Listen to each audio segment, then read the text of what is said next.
Production agriculture can be very stressful, to say the least, and men in particular who farm and ranch die by suicide at a higher rate than people in other professions.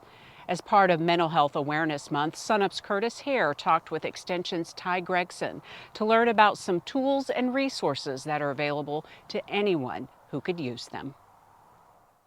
We're joined now by Gregson, OSU Extension Specialist when it comes to opiate and substance abuse.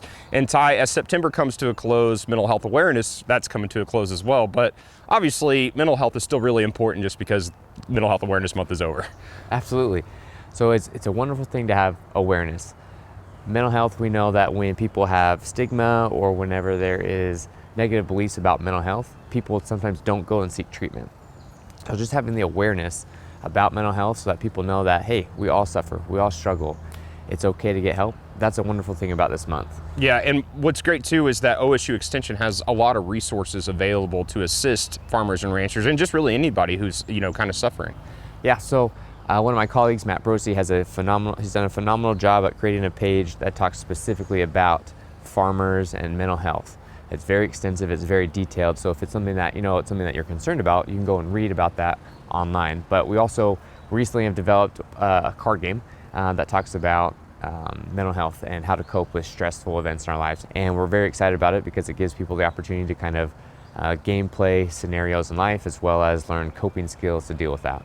And other than OSU Extension, there's some national resources available, right, as well? Absolutely. So there's 988. So you can call 988 and they actually shoot you to your state from the national line, and you talk to an individual about, hey, these are the things I'm struggling with. And either one, they'll get you set up with some resources, or they can help you kind of talk down maybe a de-escalate a situation that you might be going through. And that's always good because just having somebody to talk to really is just kind of sometimes just all you really need. Very true. Very true. So we know within our state, there's a large population of people that don't go seek help. And what's wonderful about several agencies throughout the state is that they've been funded where they have telehealth resources.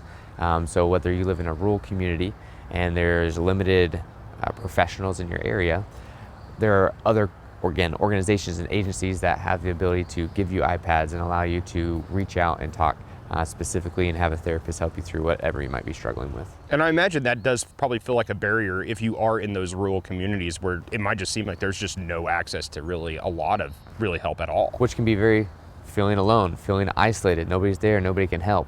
And that's the wonderful thing about telehealth, just in general, especially with mental health, is that the outcomes are very similar.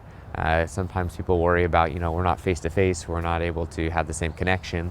And though that might be true, we're not face-to-face, outcomes, which is what we're looking for in treatment, is very similar, which is a good thing. All right, thanks, Ty. And if you'd like some more information about the resources that Ty talked about, just go to our website, sunuptokstate.edu.